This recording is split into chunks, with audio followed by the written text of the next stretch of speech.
I'm Shannon Martin. Tonight, Barrie in mourning after 6 young people are killed in a single vehicle crash.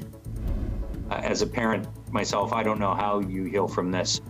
First, they were reported missing. Then police discovered the crash site, the latest on what we've learned, and the devastating impact of young lives lost. Plus, Christia, yes. What the are you doing in Alberta?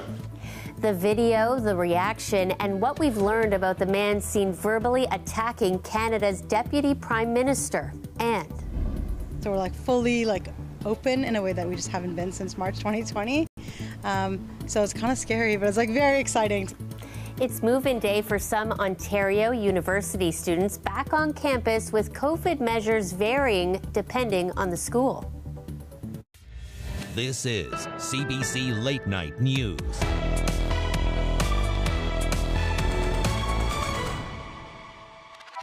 Hello, thanks for joining us. First, they were reported missing. 4 men, 2 women, all in their 20s. Then early this morning, police made the grisly discovery. All 6 found dead in a single vehicle crash. Dale Manukduk is standing by live for us tonight near where it happened in Barrie. Dale, this is just a devastating story impacting so many tonight in the community. Yeah, Shannon, throughout the afternoon and the evening, people have been periodically stopping by on the shoulder here where I am on Country Road 27, trying to get a glimpse of what's happening. About 10 minutes ago, somebody stopped by. They dropped off a single rose here at the end of McKay Road, where that police vehicle is stationed. One thing is very clear is the impact that this is having, an outpouring of condolences on this tragic and traumatic event. Police say an officer discovered the scene around 2 a.m. Sunday on a rural stretch of road southwest of downtown Barrie. It's believed that the occupants of that vehicle were the persons that were reported as missing the night before on Saturday night. At this point, the investigation remains ongoing. The group reported missing around 8 p.m. Saturday were 4 men and 2 women, all in their early 20s. Police have not confirmed the names and ages of the victims. However, the Barrie Minor Lacrosse Association confirmed to CBC News that one of the young men killed was Luke West, a longtime member of the Barrie Bombers. They called him one of their most beloved players and coaches. In a statement they wrote, "Few have ever worked harder in Bomber Blue. Few can claim to have lifted us so high. We love you, we miss you, and we are grateful for the time we had with you. Rest in peace, number 11. Go Lukey." As a parent myself, it's about the worst news you can imagine. Barrie's Mayor Jeff Lehman called the crash a shocking and horrible tragedy in his community. The Victim Services Unit with the Barrie Police are assisting the families now. That's what they do in situations like this, connecting them in many cases to counseling or other support that will be needed over the longer term, I'm sure. Ontario Premier Doug Ford paid his respects on social media. On behalf of all Ontarians, I want to extend my deepest condolences to the loved ones of these 6 young individuals. We are holding you all in our hearts during this time of unspeakable pain. Now, the investigation is early and it's unclear what led to the crash. Barrie's traffic services and investigators are trying to determine what exactly happened here, Shannon. Dale, we also saw a statement from the city of Barrie tonight. What are they saying? Yeah, so this traffic sign behind me, the road closed sign, isn't here for the investigation. It's been up since May. Even further down, about 100 meters away, there's another electronic board that's warning of the closure here on McKay Road. It's been closed since the spring for a city construction project that will eventually service new development in the area. How or if that will factor into the investigation, we don't know yet. But obviously, a very, very difficult day for families and the community of Barrie, Shannon. Thanks, Dale. So many questions and just so much pain. He's reporting for us live tonight from Barrie. Well, just south of Barrie now to Innisfil, where a woman is dead after a skydiving accident. The South Simcoe Police Service says a woman was critically injured on Saturday after jumping from a plane operated by a local skydiving club. Police say emergency crews were called to the area near Tenside Road and Line 4 just before 6 p.m. The woman was taken to hospital where she was pronounced dead. Police have identified 2 women stabbed to death in North York on Friday afternoon, as well as their alleged killer. The incident happened around 3:30 near Bathurst, just south of Finch. Police say 2 women were involved in some kind of altercation with a man. Officers arrived to find all 3 suffering from stab wounds. The 2 women, you see them there, 44-year-old LV Sigod and 20-year-old Angelica Sigod, both died of their injuries. 46-year-old Godfrey Sigod was arrested on scene and has been charged with 2 counts of second-degree murder. Police aren't yet giving details on the relationship between the 3.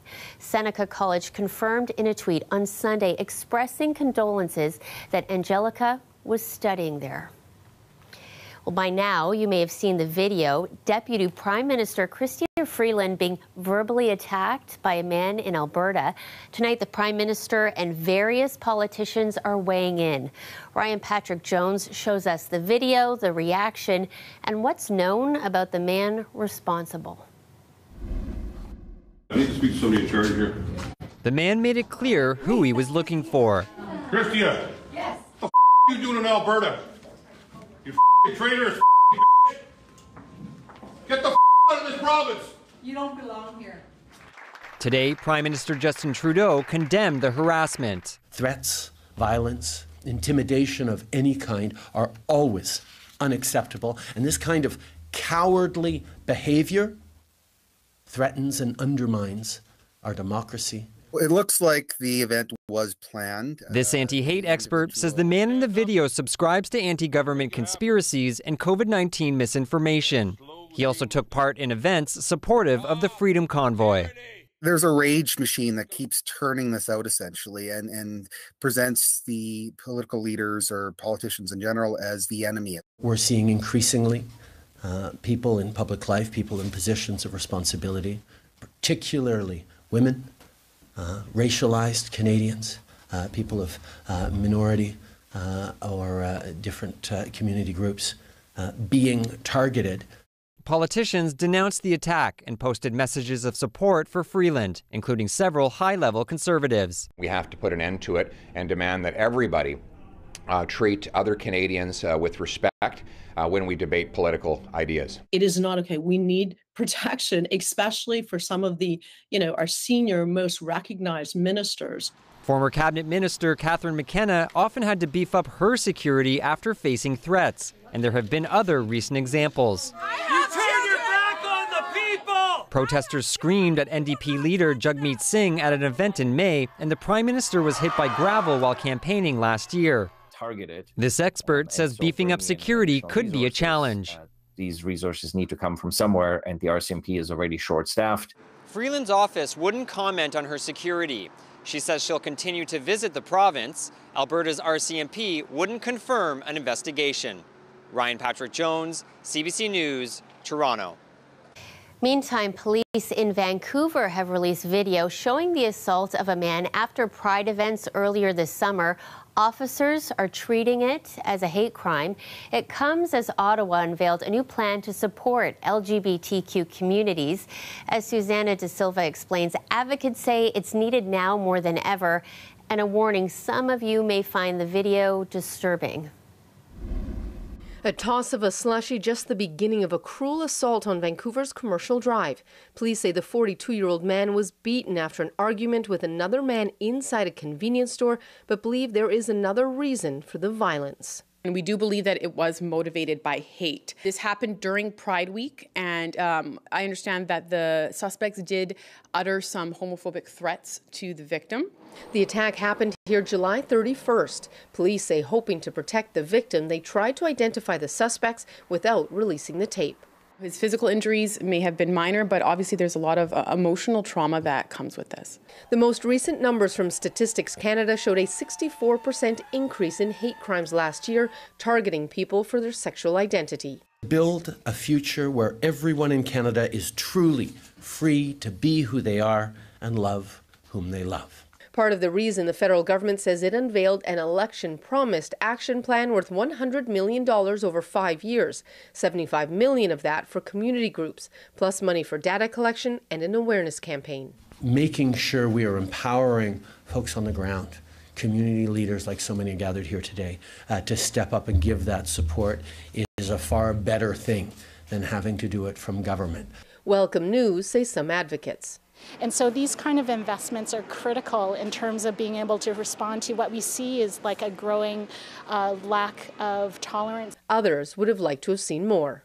Yeah, I think the idea of having a 2S LGBTQI plus action plan is an important step. Not many countries in the world have them. The plan should have been more concrete. In this latest act of violence, police are asking anyone who recognizes the alleged attackers and those who came to help to contact them. Susanna De Silva, CBC News, Vancouver.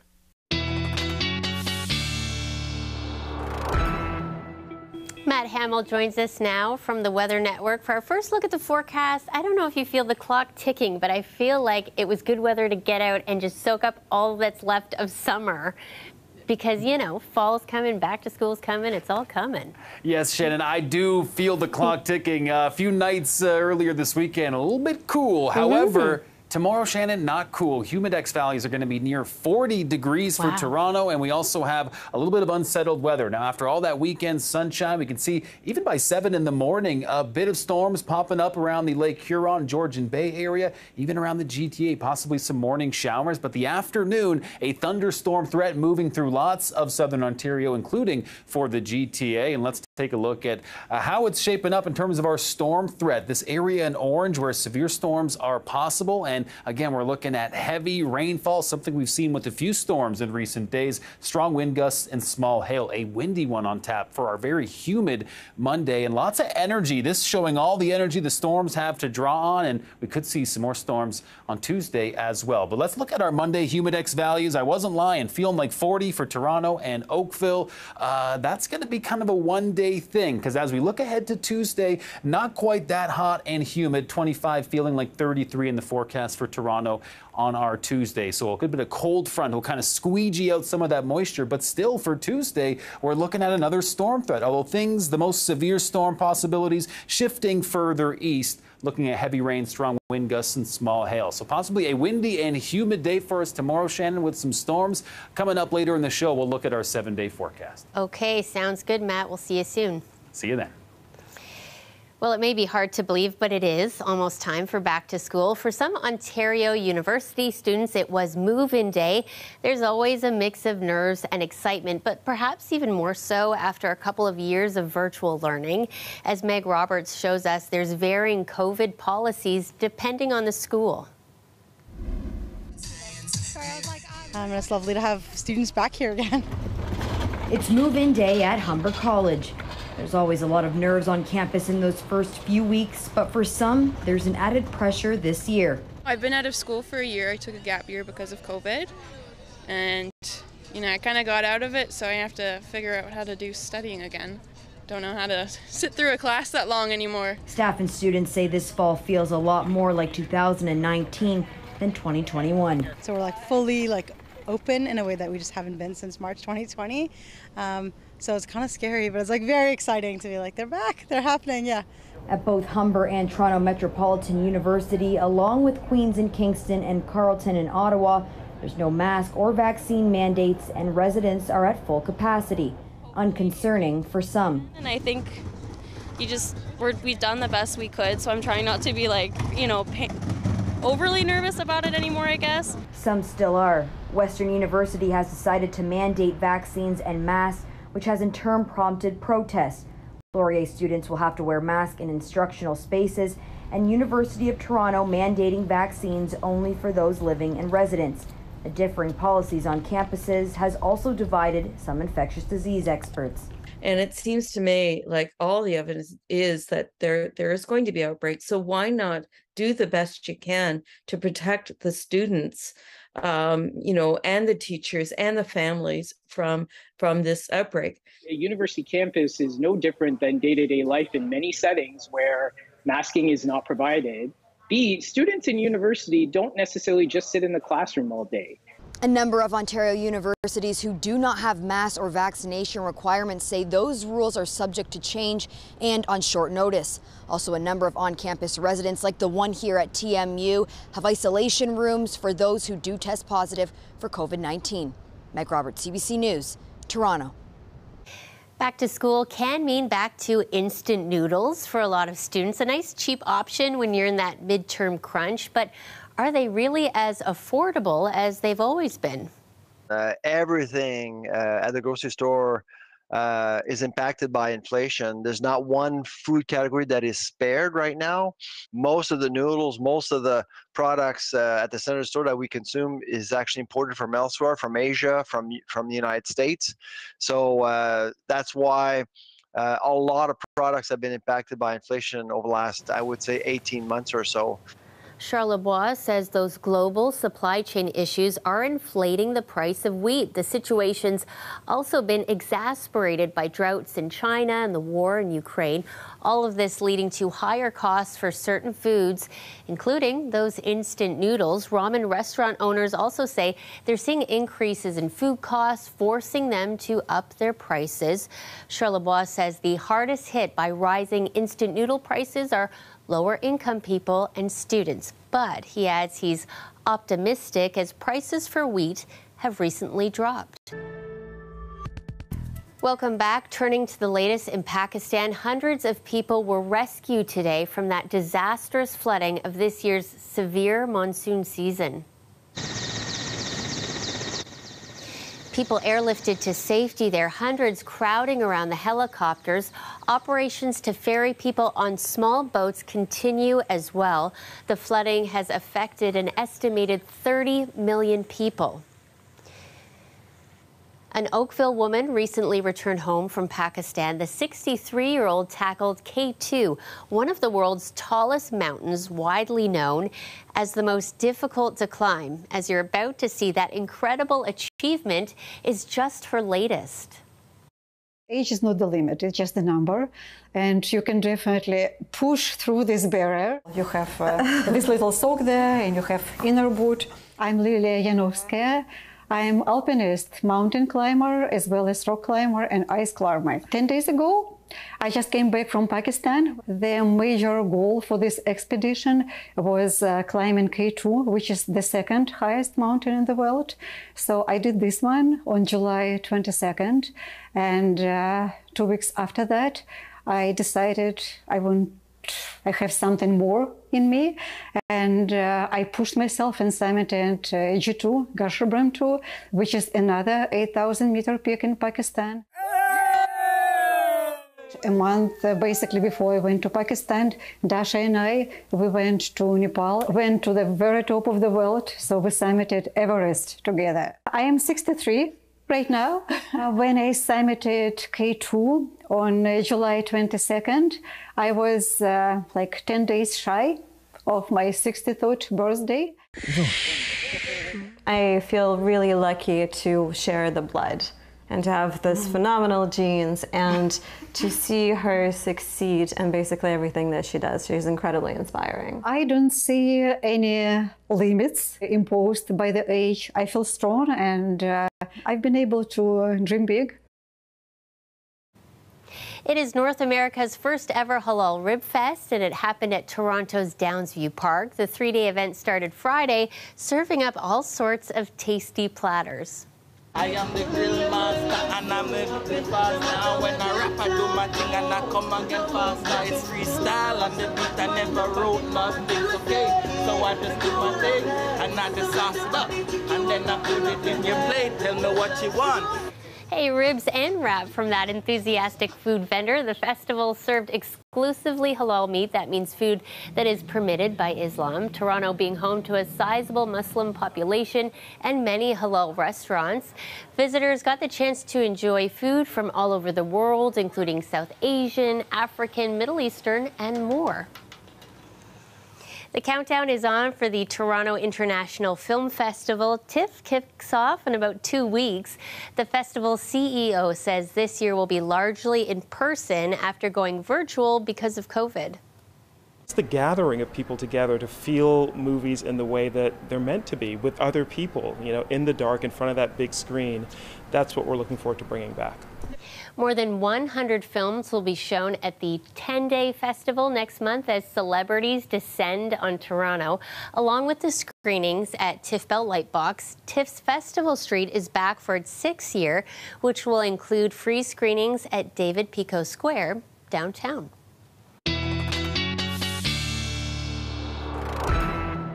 Matt is back with his sticky and stormy forecast on the way.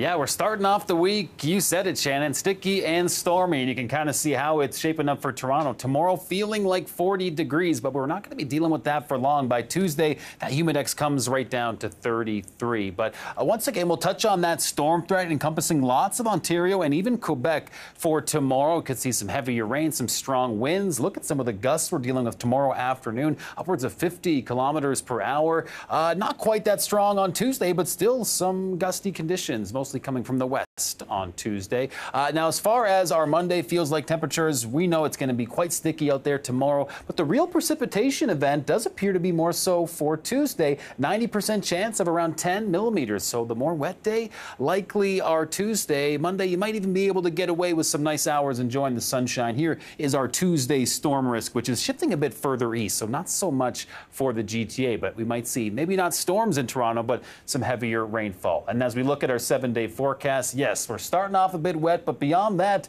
25 degrees, a nice Wednesday on tap, but then a little bit cool, a below seasonal 22 and 23 for our Thursday, Friday, and next weekend, it's looking good. Shannon, I know you feel like summer's kind of dwindling too fast. It looks like we have another good weekend on tap, and our long-range temperature forecast showing we're locking into some nice temperatures as we look ahead for the next week or two. Oh, I love it. Thanks so much, Matt. Have a great week. You too, Shannon. Well, that's our show for you tonight. Thank you so much for watching. It's about T-minus 8 or so hours now. We'll leave you with some shots from Florida earlier tonight where NASA is preparing for the launch of its uncrewed Artemis 1 mission, set to go around 8:30 tomorrow morning. We'll see you again next week.